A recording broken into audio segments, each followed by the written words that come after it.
Good morning and welcome to Pot Up with Matthews in the Morning from the Crime Prevention Security System Studios. Large enough to serve you, small enough to care. A Wednesday edition of the program. We're glad you're along for the ride. We got a great show lined up for you today. We got Alex Marvez from Sirius NFL, also a Pro Football Hall of Fame voter. And then in the second half of the program, we're going to have former Gator defensive back, All-American Lawrence Wright. But first, we're going to go to the Titan MR hotline. And we're joined by Alex Marvez. Alex, good morning. How are you? Good morning. Hey, if I'm the warm-up act to Lawrence Wright, I know that I'm doing okay. What a great Gator, just like you. That's got me fired up. And, hey, I'm fired up about the 2020 NFL Draft. Shane, you and I talking a little bit off air. I think the presentation was amazing. I thought it really captured a lot of human elements that are sometimes lost in other drafts. I thought even Roger Goodell, who at times – doesn't come across very well in these settings. I think you saw a little bit of a different side of him, a little bit more of a human side. And I know Roger from doing the NFL for 26 years, and I have a very good relationship with him, so maybe I'm biased. But I think all in all, this was a draft that people watched. It was a welcome relief from everything going on in the world. And, of course, 255 players now hoping to follow their NFL dreams once they can finally report, whenever that is, Shane. Exactly. But as you mentioned, I thought I'm not a big guy who watches the draft, maybe the first 5 or 6 picks, but I was really enamored this year. I thought the best part of it was having cameras in all the kids' houses to see their family members, how they react. I thought it was cool how they had cameras also in the general managers, the head coaches with their kids sitting there. I know we probably won't ever see this again because they make too much money having the draft in Vegas or New York or wherever. But is there any possibility that they may do this? I mean, I just thought it was so much better than watching a kid walk across the stage with his jersey and hugging Roger Goodell. To see him with his family on his couch in his living room, the reaction. Yeah, this is a toughie because I'll be honest. Sometimes, a draft is as close as some people are going to get to an NFL experience. And, I was at the first one in Philadelphia that was outside Radio City Music Hall, and I've done the ones in New York for a number of years. And the one in Philadelphia, Shane, that's the one that started, and Chicago, of course. And Chicago is the one that, began the NFL's tour of different cities where they would bring the draft. And, it was interesting because they had the NFL experience, at a giant park in downtown Chicago. And, so it's cool in that people get to see things that they normally wouldn't. They have a lot of exhibits. It's very family friendly. And, and I mentioned Philadelphia because you had, 250,000 people over a 3-day period, attend the draft. 0 arrests, by the way, which was unbelievable. But it just showed, wow, the power of the NFL and an incredible marketing tool for them. What I could see, Shane, happening is, and look, the league is, they love the glitz, they love the glamour, the extravaganza, the red carpet, all those things that go with the traditional draft. But what I could see is maybe day 3 of the draft, rather than having zoo animals make picks like we had before and some of the gimmicky things that went on, maybe that's where we're going to start to get, a little bit more of the Zoom experience going on. Maybe even day 2 of the draft. Maybe you just cut down on the number of players who are invited for day 1. And you try to limit it to maybe the top 15 prospects, and you roll the dice that all these players are going to be selected in the first round. I think, we can pretty much pinpoint that. I mean, I don't think there was a single prospect that you thought was a guaranteed first-round pick who ended up going in round 2. So maybe that's the way they go. But listen, the league is very well aware of how well received this draft was, and it was the most watched draft in the history of the NFL, up, significantly from 2018, which set the previous high. So, Shane, I think there is something that the NFL is going to do there, but predicting anything at this point, brother, I'm just hoping we could even have an outdoor draft in 2021, and there's no guarantees of that either, unfortunately. Very true. We're speaking with Alex Marvez. You can follow him on Twitter at Alex Marvez, Sirius XM NFL radio host. Alex, so you've kind of digested what happened to 3 days. Tell me who you think, which organization had the best draft and who had the worst draft.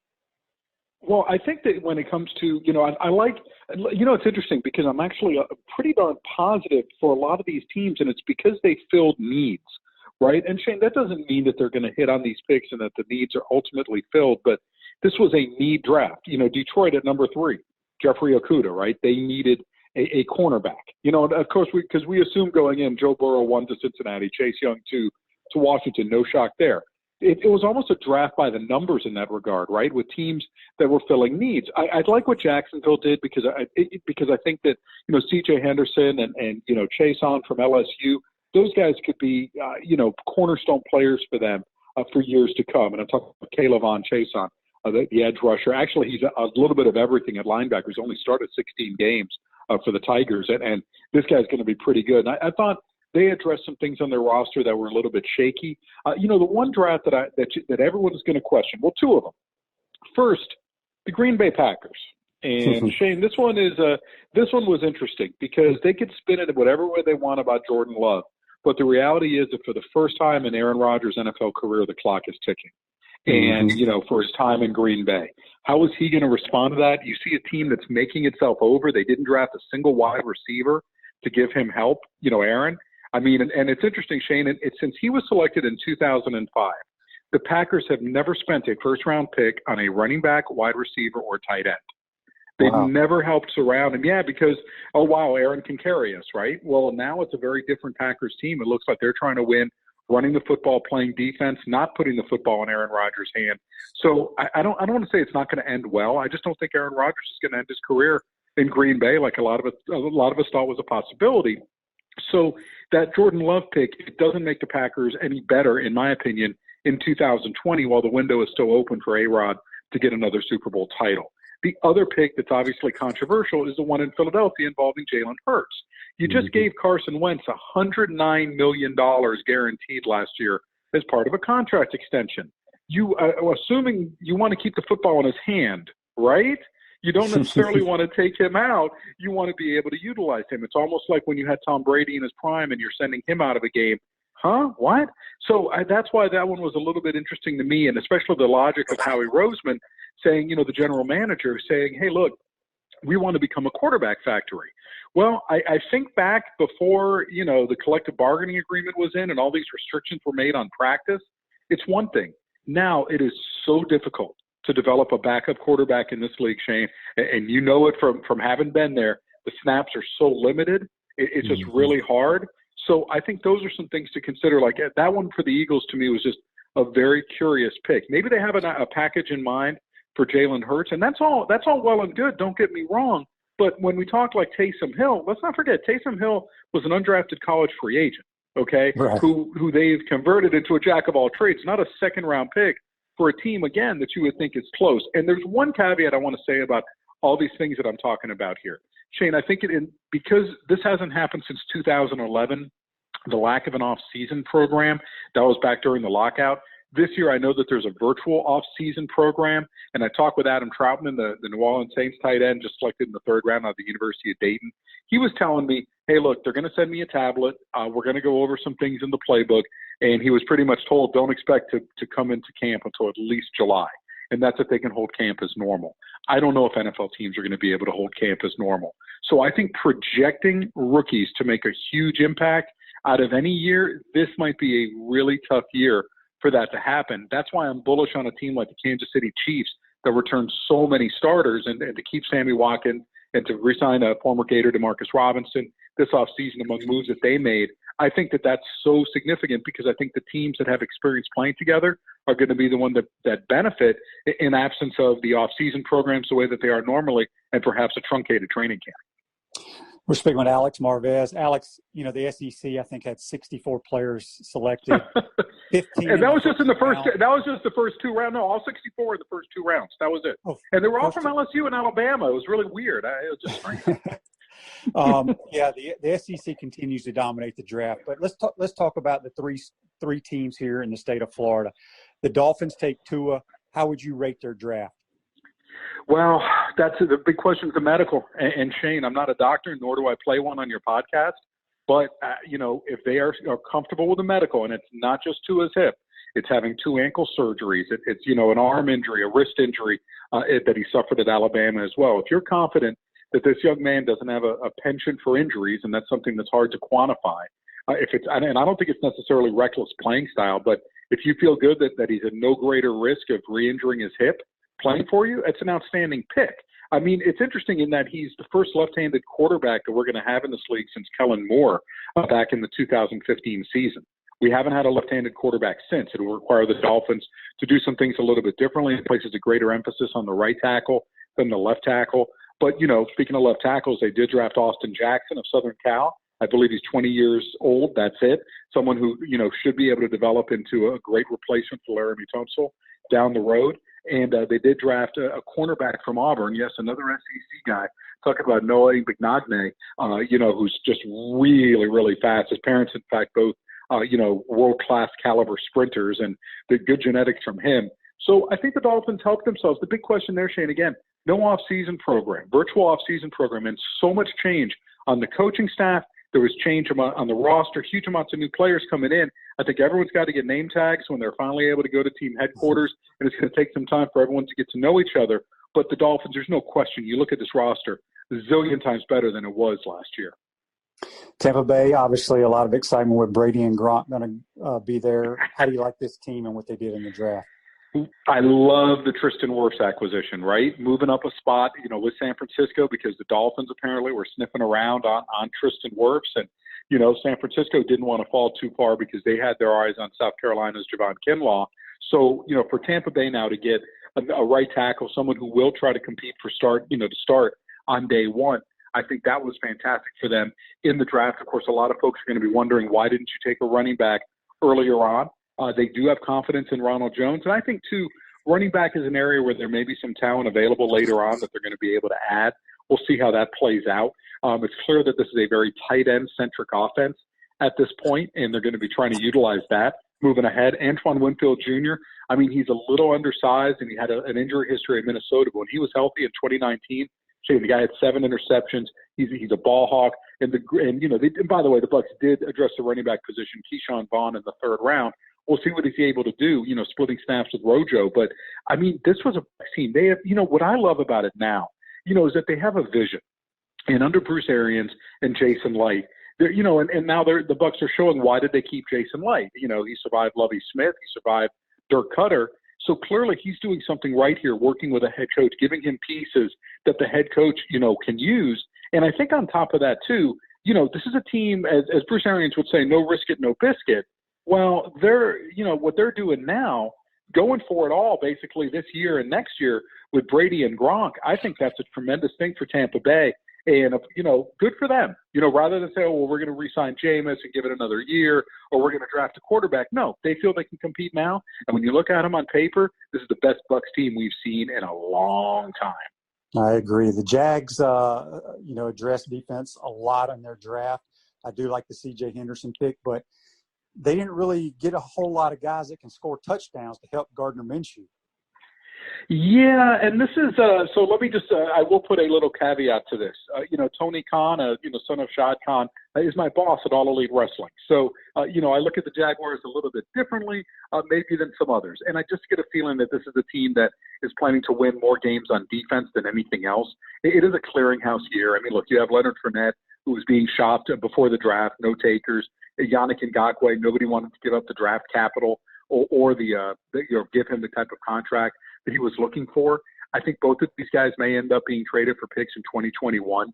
The one thing and it's going to be interesting for Gardner, because I do think this is his year to prove it. It's a make or break year for Gardner Minshew. This is his 2nd NFL season.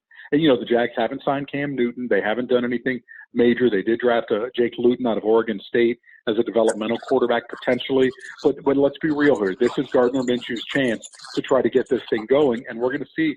They did draft Laviska Shenault, someone who some projected as a 1st-round pick, the Colorado wide receiver, in the 2nd round. But I think the way that they're trying to win games in Jacksonville is going to be running the football, playing defense. They're going old school style there for the Jags. But it's going to take a little time. And I know Jags fans, it's disappointing because it was just such a miserable decade for this team, with the exception of the 2017 campaign. But my feeling is that Jacksonville now, I think they're on the right track. And I do say this as well. You've got now 2 former NFL head coaches and 2 former offensive coordinators, Jay Gruden, who's the OC now, and also, Ben McAdoo coming over, former Giants head coach, who's been an OC. You've got 2 guys there that are really bright. And I think that's the thing that is going to help out this team. Having some really innovative offensive minds, I think that's going to help Gardner Minshew compensate for really that lack of incredible firepower, you would have to say, when it comes to the Jags offense. Alex, final thing for you. Gators get 7 guys drafted this year. Talk a little bit about each one and how they fit into the teams that they were selected by. Well, C.J. Henderson was not going to get past the Raiders at number 12, from what I understand. That was the guy that they were going to actually be looking at that point. Or at least that was what I heard on the Coconut Telegraph, as Jimmy Buffett would say. But I mean, that's essentially what I was hearing about Henderson. So he goes to Jacksonville at 9. He was also in the crosshairs of the Atlanta Falcons, but they could not find a way to move up to get him. Instead, they draft A.J. Terrell, the Clemson cornerback. So that's who's there. Jabari Zuniga comes off the board to the New York Jets. Shane, you know this as well as I do. If Jabari was able to stay healthy, didn't have that ankle sprain last year, this is a double-digit sack guy. I mean, I think, a lot of people think boom or bust. I just know, and from talking to his teammates, through this process, just, how much he tried to play last year. I mean, Jonathan Grenard told me, hey, we told him, shut it down. Stop trying to come back after being hurt for a few weeks. And then, you're not healthy, and then you get hurt again, and you have another setback, and you can't play. So it just 2019 didn't come together for Jabari. I think he's got a legit chance, though, in that Greg Williams defense to make an impact for the Jets. Speaking of Grenard, he goes to Houston. There's worse places to be when you got J.J. Watt and Whitney Merciless on your defense. So he's going to have a chance to work in some rotational stuff, really quickly off the bat. Freddie Swain, listen, a guy was outstanding in the three-cone drill, 7.05 seconds. I am a big Freddie Swain guy. He's going to Seattle. Seattle needs help at the receiver position. I could see him sticking on the roster there. I could also see Tyree Cleveland sticking with the Denver Broncos. Again, incredible athleticism. You're talking about a guy, who has a 39.5-inch vertical. I mean, he should be someone who's able to stick in Denver. And I think that's pretty much covering our class this year. Do they cover all the Gators? Van Jefferson, I don't know if we spoke with him. That's right. Van Jefferson, yes. I think, is an ideal fit for what Sean McVay and those guys do with the LA Rams. Thank you. I was going through my list here, and I gotta put. I didn't have a college next to Van's name. He was the guy. So, obviously, I do a lot of interviews at Sirius XM NFL Radio, and Van was at the Reese's Senior Bowl. And so, when I would ask a corner, who was the best wide receiver you went against at the Reese's Senior Bowl, every single corner, and I talked to about 7 or 8 of them, all said Van Jefferson. They just said, and the guy's a technician, man. I mean, of course, his pop, Sean Jefferson, longtime NFL wide receiver, Jets wide receivers coach. I mean, Shane, he comes from the right place. He took full advantage of his 2 years at UF after transferring, from Ole Miss. I'm a huge Van Jefferson fan, and you're right. I mean, there's comparisons made to Cooper Kupp in the style that he plays. So, he's got an opportunity there with Brandon Cooks being traded from the Rams to the Houston Texans. And the Rams, we'll see if McVay, if he's still going to run a lot of 11 personnel, 3 receivers, 1 back, or if he's going to start using, more 12 like he did in December, featuring Tyler Higbee in a big role. So we'll see. But I think there's an opportunity for Van, especially Josh Reynolds entering the final year of his contract, of him working in that rotation with Robert Woods, with Cooper Kupp. And yes, Sean McVay, he knows how to use his talent. Van Jefferson should be a great pro. Well, Alex, we appreciate you joining the program, my man. Great stuff as always. Be safe, and we'll talk to you soon. Awesome, Shane. Anytime for you, baby. Thank you. That's Alex Marvez. You can check him out on Sirius XM NFL Radio. When we come back, we're going to take our first time out of the program. When we come back, we'll be joined by former Gator defensive back, the L-Dog, Lawrence Wright. You're watching and listening to Pot Up with Matthews in the Morning from the Crime Prevention Security System Studios. We'll be right back. Time out! Time out! Hey! Time out! Time out! Time out! There we go. Good. We want to take this moment to thank all our sponsors who keep the show going and pay the bills. Let's give them something to cheer for now. Our Gridiron sponsors are Crime Prevention Security, small enough to serve you, large enough to care. Titan MRI, Gainesville's only locally owned and operated MRI facility. Peachland Dentistry, Gator Nation's #1 choice for dentistry in Port Charlotte and surrounding areas. Area Rug Masters, your #1 choice for rug cleaning. And Pound Hurt, preferred personal injury attorneys. Our touchdown sponsors are Gator BTW, Campus USA Credit Union, Celebration Point Town Center, Tropical Smoothie Cafe, The Keys Grill and Piano Bar, UF Mover Guys, The Digital Mortgage Guy, Adams Ribs, Cloud9 Spa, Cold Stone Creamery, Gator Dominoes, Celebrate primary care. Center State Bank. If you are interested in promoting your business on the show, you can visit our website, potupwithshane.com, and click on the advertise button or call Freddie Wiebe at 352-284-3733. Again, thank you for all the great businesses that support the show. Please remember, if you like what we are doing here, thank our sponsors and support the businesses that support us. He's looking, still looking. He's going for the end zone. He's got a touchdown.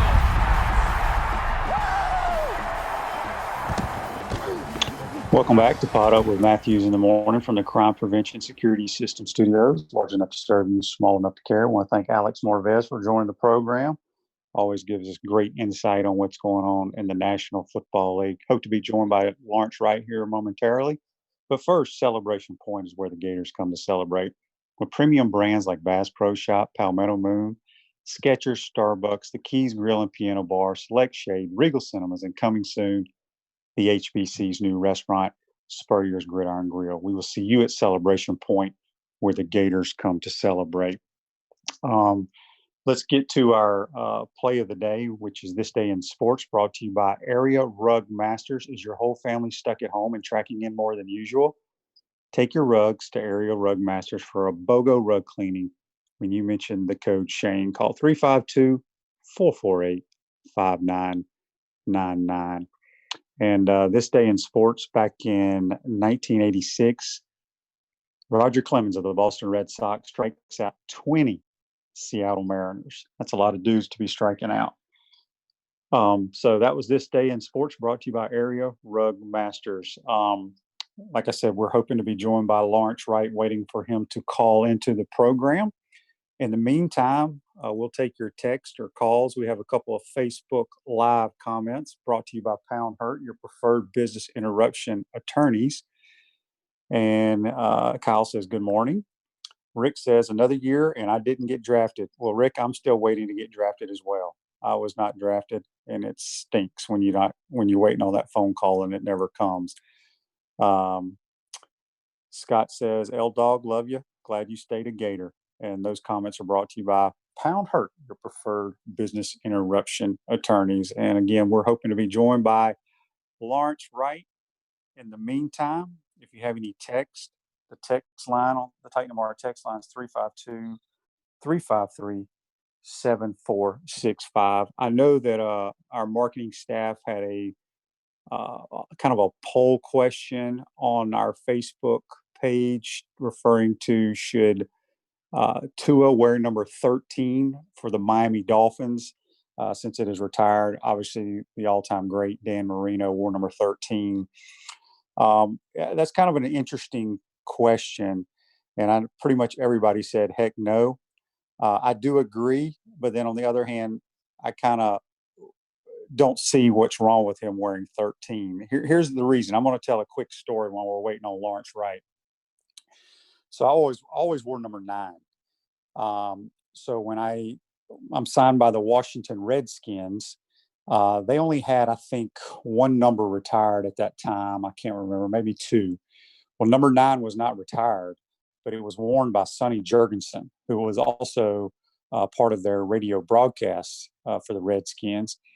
So when basically whenever you sign with a new team or you're traded or what have you, you immediately talk with the equipment staff. They find out your sizes from the other equipment staff that you just left, what your number was, this, that, and the other. So I get a call from Brad Berlin, who was the equipment manager for the Washington Redskins.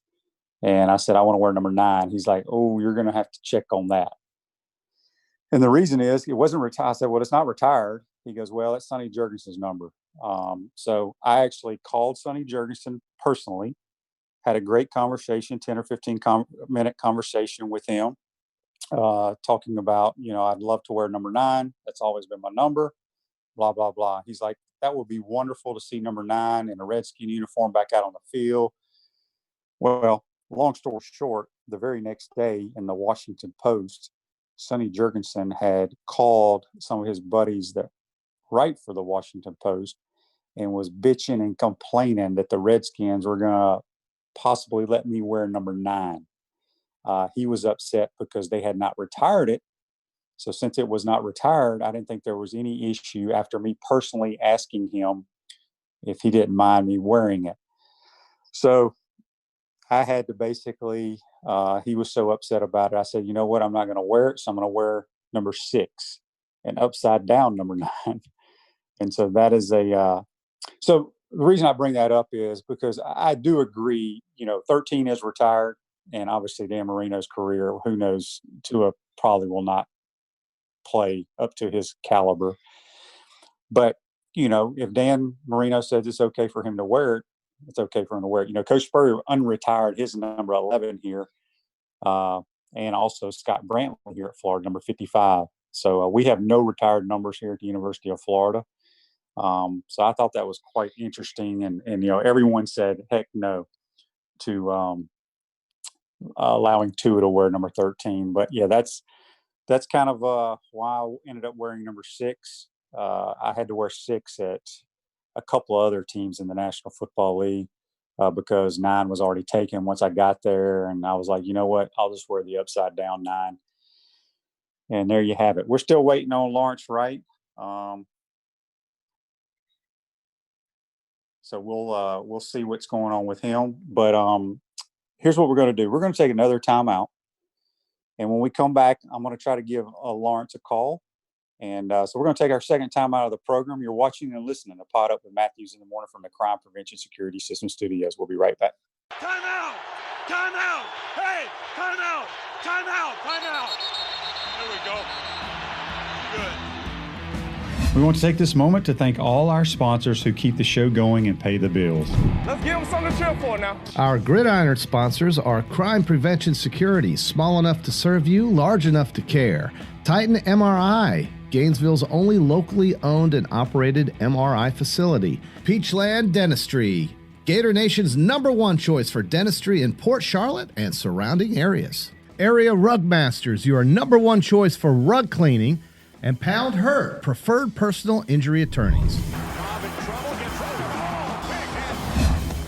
Our touchdown sponsors are Gator BTW, Campus USA Credit Union, Celebration Point Town Center, Tropical Smoothie Cafe, The Keys Grill and Piano Bar, UF Mover Guys, The Digital Mortgage Guy, Adams Ribs, Cloud9 Spa, Cold Stone Creamery, Gator Dominoes, Celebrate Primary Care, Center State Bank. If you are interested in promoting your business on the show, you can visit our website, potupwithshane.com, and click on the Advertise button or call Freddie Wiebe at 352-284-3733. Again, thank you for all the great businesses that support the show.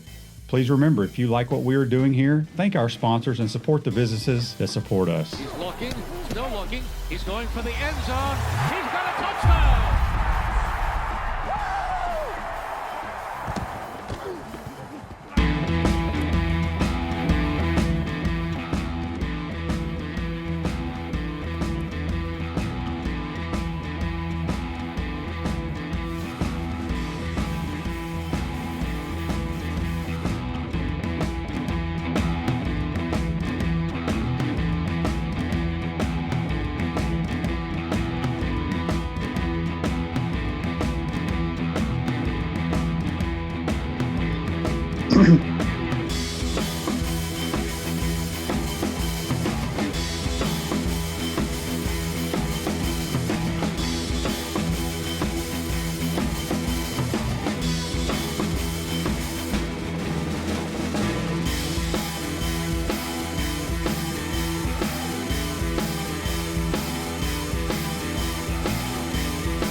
Welcome back. Pot Up Matthews in the Morning from the Crime Prevention Security System Studios, large enough to serve you, small enough to care. At Center State Bank, we put business first. We're the largest community bank in the state of Florida and understand that small businesses need a community business partner that they can rely on. Center State has 5 convenient Alachua County locations to serve you better. To learn more, visit centerstatebank.com. Center State Bank, member FDIC. Again, I want to thank Alex Marvez from Sirius NFL Radio joining the first part of the program. We're going to be joined by Lawrence Wright here shortly. We have folks that have spoken with him, waiting on him to call in. So in the meantime,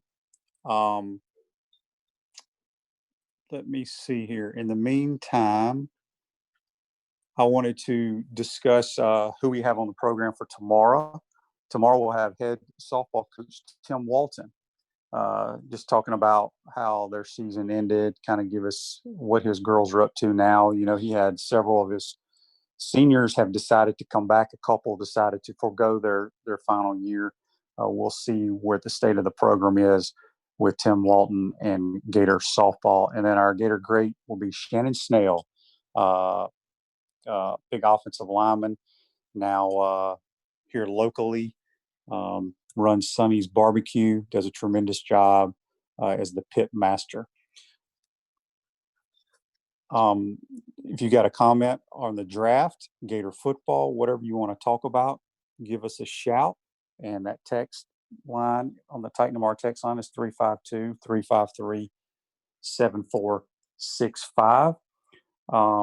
Like I said, we're going to be joined by, he just tried to call me on my cell phone, but maybe he doesn't know how to call into the Zoom. But Lawrence Wright will be joining the program here momentarily. And then on Friday's program, it's going to be kind of an interesting, I got my 2 specialists, kicker Jed Davis and punter Shane Edge. And, you know, the kickers and punters, they hang out together pretty much all day long at practice, and they have some great stories to tell. So tune in on Friday with Shane Edge and Jed Davis. What we're going to do right now is he's still trying to call me, Mr. Producer. So maybe he's having trouble calling in. So what I'm going to do is we're going to take another break, and we're going to try to get Lawrence Wright how to use Zoom. And we'll be right back. You're watching and listening to Pot Up with Matthews in the morning from the Crime Prevention Security System Studios. Time out! Time out! Hey! Time out! Time out! Time out! There we go. Good. We want to take this moment to thank all our sponsors who keep the show going and pay the bills. Let's give them something to cheer for now. Our Gridiron sponsors are Crime Prevention Security, small enough to serve you, large enough to care. Titan MRI, Gainesville's only locally owned and operated MRI facility. Peachland Dentistry, Gator Nation's #1 choice for dentistry in Port Charlotte and surrounding areas. Area Rug Masters, your #1 choice for rug cleaning. And Pound Hurt, preferred personal injury attorneys. Our touchdown sponsors are Gator BTW, Campus USA Credit Union, Celebration Point Town Center, Tropical Smoothie Cafe, The Keys Grill and Piano Bar, UF Mover Guys, The Digital Mortgage Guy, Adams Ribs, Cloud9 Spa, Coldstone Creamery, Gator Dominoes, Celebrate Primary Care, Center State Bank. If you are interested in promoting your business on the show, you can visit our website, potupwithshane.com, and click on the Advertise button or call Freddie Wiebe at 352-284-3733. Again, thank you for all the great businesses that support the show. Please remember, if you like what we are doing here, thank our sponsors and support the businesses that support us. He's looking, still looking. He's going for the end zone. He's got a touchdown.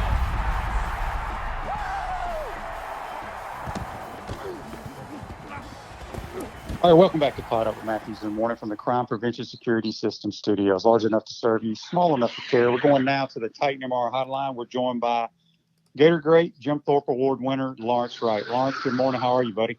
Good morning. How you guys doing this morning? Doing well. Technology got us a little bit there, but let's get started. You know, Lawrence, you grew up down in South Florida back in the day when the Miami Hurricanes were pretty good. Did you always want to be a Gator, or were you a Miami Hurricane? No, man. I was always a Miami Hurricane growing up, and the story is that I was 10 points from passing my SAT test, and on the last one I was short. I took it about 4 times and still was 10 points short. So I guess it was my destiny lining up with the Gators, because I signed with Miami coming out of high school, and it allowed me to go to Valley Forge Military Academy in Wayne, Pennsylvania for a half a semester and play football and also take the test. And was able to pass, and then I ventured off to go visit other schools and visit the Gators again. And Coach Red and mostly Coach Spurrier convinced me that Miami have won a lot of championships. That you really want to be a part of something that's first ever. And that's the thing that got me, because I always like a challenge. And so that was the deal breaker. Either you want to be a part of something first ever, or you want to be a part of something that's add on to the history. So we was able to be the number one class to come in, and then the number one class to exit. So that was history in the making. Yeah. So Lawrence, talk a little bit about, you were a part of 2 of the best teams. Obviously, the Gator Nation and people around the country all know about the 96 national championship team, but that 95 team was very special as well. Which one of those teams you think was better, 95 or 96? Well, schemes was a little bit different. I think the 95 team had a great bit of talent, and but I still think that how you maybe play away from just being dominant. We was pretty dominant, but the last game didn't show well. So that's what put a sour taste in our mouth for them being like the competitively greatest, because we went undefeated all the way through the year, except that last game. We kind of like doodled on the money. But besides that, 95 and 96 was pretty great. And then our 96 team, we lost to Florida State. So in the regular season, and had a redemption opportunity. So still, both of those classes was top notch. And when you look back, back when we played, the 2 big games, I guess, on the schedule each year was Tennessee, because back in the early 90s, Tennessee was very dominant, and also Florida State. Right. Which one of those 2 games, between Tennessee and Florida State, would you say were the bigger game for you personally? Oh man, it's a draw, because shoot, you had to get up for both of them, and I had to play well, because they had a dominant running game, and we had to be able to stop the run. And then Florida State more of a spread concept, so we had to stop the pass. So it was like a balance, because both of them was prevalent, and one was our biggest rival in the state, and the other one, they just hated our guts. So it's all the same. You can't, certain things you can't separate. Like Tennessee, Florida State, you can't separate those 2, because we don't like them both. That one was the number 1 in the SEC in our division, and the other one was the number 1 in the state, as far as to beat them, because we didn't play Miami.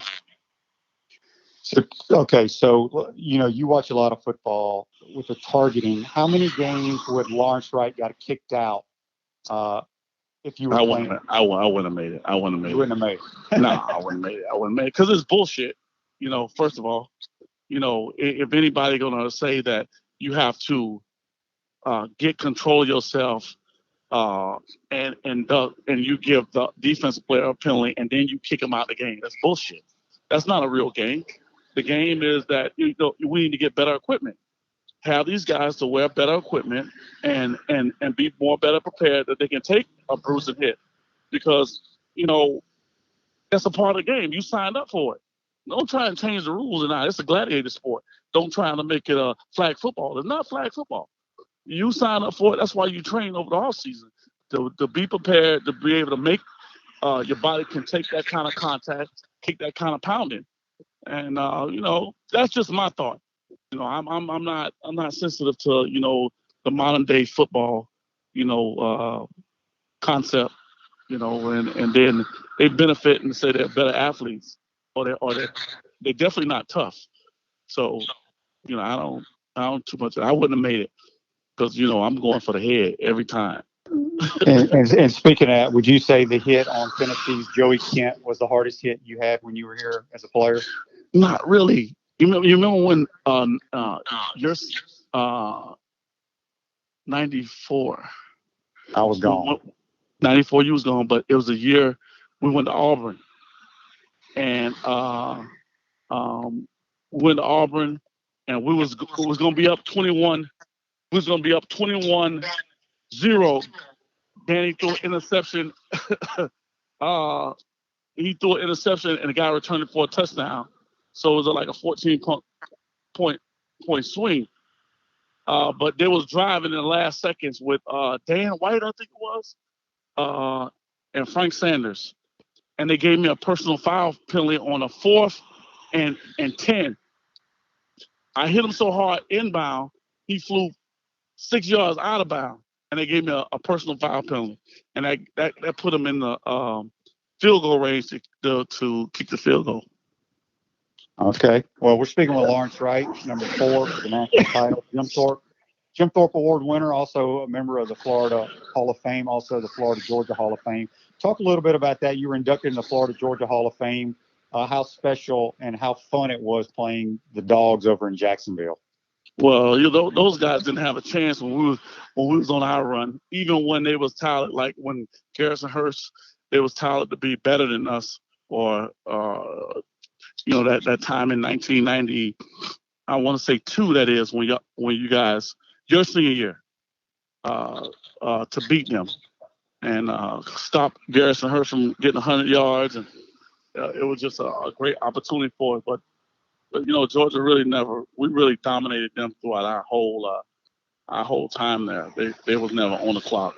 Tennessee, Auburn, Alabama was the premier ones. Georgia, we never even heard of them.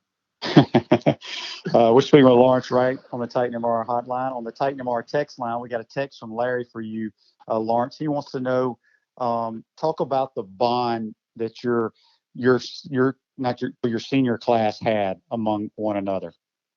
Well, I think our freshman class, which ended up being our senior class, we was always close, and I think that was the difference maker, because we always did things together, where there was linemen and defensive backs, or running backs and linebackers. We always did things together, like we'll throw barbecues, and I had this famous pool party I threw every year, and we'll just do things together. We played on an intramural basketball, intramural softball. We just did things together, and that made us, so close that we understood each other, and we will go to bat for each other no matter what. And I kind of think that chemistry and that kind of camaraderie has kind of lost its flair, because the guys don't really, they don't really hang out with one another like they need to. And, they're more of Instagram, Facebook, and it's a me sort of like generation, not just, you bonded with your homeboys, you bonded with your teammates, and we having fun together. We don't need nothing else just but us, So that was more of our concept. Yep. We got a couple of Facebook Live comments here brought to you by Pound Hurt, your preferred business interruption attorneys. Kenyon Weeks says L-Dog was a beast.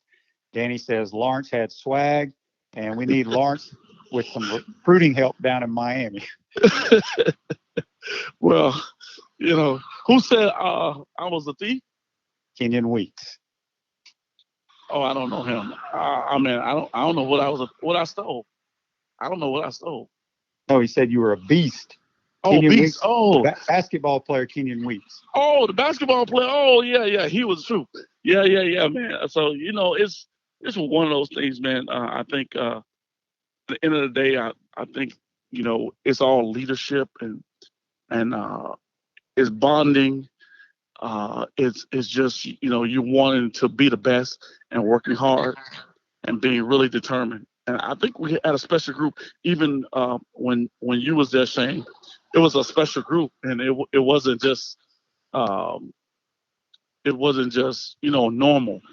Um, and even when I remember the SEC, the first ever SEC inaugural championship game, when you was driving down, it's not a doubt in my mind that we was gonna win the game.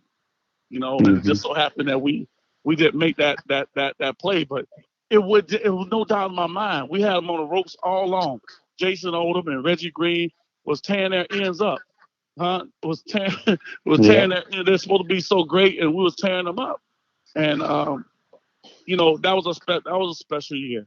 And then we came back the next year and did more and our group was like I think we're the only one in SEC history to win 4 SEC titles in a row. I'm not quite sure, but I think so. We've been special, and the bond that we have, and just doing things that's unorthodox was what we was used to. But we earned it. Yeah, no doubt. Lawrence, talk a little bit about what it was like playing for Coach Spurrier, and do you have any good Coach Spurrier stories for our listeners? I think the biggest thing that I can say about Coach Spurrier, he understood every player, their strengths, their weaknesses, their personalities. I was like no bullshit type person, but I'm always gonna tell the truth and be straight up. And sometimes it's kind of hard to take that kind of personality when you're a head coach or you're a defensive coordinator, because you always gonna get what my opinion is, but just not disrespect, but just being transparent. And I think he understood that if that was your personality, he'll let you be who you are as long as you let him be who he is. And he was able to get the best out of everyone individually. He knew every individual player and their personalities and their talent. So he knew what to do and how to handle them. Each one was different, but yet they were still the same. So I think that what made him special, besides his offensive geniusness and his way of, getting the right fit for what we need to do on defense or special teams. I think he did that well. And just having the leadership capability, having the wherewithal to know what he had and know how to motivate it, know how to inspire it, know how to kick it in the ass when you need to. But, overall, each individual player, he knew them. And I think that's remarkable to understand personalities, because you got 100 different personalities, especially in football. We all are arrogant in our own type of way. But he knew how to balance all those things. And I think that was one of the keys what made us successful. No doubt. We're speaking with Lawrence Wright. Lawrence, you graduated from the University of Florida with a degree in building construction. Let everybody know what you're up to now down there in South Florida. Well, not just South Florida. We've been trying to make our mark with my Lawrence Wright brand. Always been my desire to help people. I'm driven by, helping people. Especially for the lesser ones that have lesser opportunities. So create more opportunities. So we're working on trying to build our own construction school so that we can help our trade become more of a standard industry in how we do things, and especially in the areas where it's not so prevalent that you have a skilled trade. So we're trying to make that happen, and then development is what we do, the primary thing we do, and construction. And we're working on launching a product for chemicals like bleach and detergent and things like that to help, sanitation and hand sanitizer and stuff like that as well. So it's, we're trying to do some good things, create jobs, opportunity to help people to have a better life. And for me, it's always been, if we don't help, then we can't make a difference. So just try to make a difference. And I think that's what God created me for, to make a world of difference. So I just try and do that. And we keep moving. Well, looking at the football program now, Dan Mullins has been here for 2 years. He's 21-5. Give me your thoughts on his what he's done to get the program back with that winning attitude. And I know you. I want to say you were at the Miami, Florida game this year, but I know you've been on the sidelines for several games. Yeah. Your thoughts on Coach Mullins? Oh man, that's my main man. I just think that he has a way of getting his players going, just like I say Coach Spurrier would, but in this generation, because these guys are a little bit more different. They're a little bit more needy. So in this generation, I can say he is just like Coach Spurrier was when he came in. You guys begin to win SEC championships and things of that nature. And he's the same way in the sense of his generation, knowing how to get his players going and have his coaches and all the supporting guys all the way around to make it work. And I think our athletic director, Scott, has done a great job with selecting a great guy to be able to lead the charge. So, it's all a team effort, and it always has been, because football is the ultimate team sport. You can't do it. You can't, I got a great head coach and I have great assistant coaches. So he is able to put all those things together, and other support staff, the trainers, the equipment men, all those people matter. Because if the guy need a helmet and he can't find his helmet, or his helmet is broken and he got to have a replacement at the last play of the game, and we don't have no more timeouts, what are we going to do? So that person is just as more important as the head coach when the big scheme of things, if you look at it as across the board. So on a high level of thinking, he has been a great leader, a great example of how to work hard, but also using your brain to work efficiently and smart. And he was able to put good chemistry together. And I think we got a shot to get back to the championship years and do some special things, because it's very important. Well, dog, we appreciate you getting up this morning, joining the program. Everybody wanted to hear what Lawrence Wright's up to these days. And you and your family stay safe down there, buddy. And we'll see you hopefully when this football season kicks off. Okay, sir. Bless you, Shane. I really appreciate you. So you need to, everybody out there, they need to listen to Shane podcast. They need to increase his numbers. Let's go in the millions. The Gator Nation, baby. Let's roll. All right, number 4. You take care, old dog. We appreciate you. All right, that's Lawrence Wright joining us on the Titan MRI hotline from the Crime Prevention Security System Studios. He's one of the all-time greats, a character and a good dude, and was a tremendous football player here, no doubt about it. Don't forget, tomorrow on the program, we'll be joined by head softball coach Tim Walton, talking about what's going on with his girls and his program. He'll let you know which seniors are coming back, which ones are foregoing their senior year, and also former Gator football player Shannon Snell will join the program. Be safe out there, folks. That'll be a wrap for today's show. We'll talk to you tomorrow. Take care.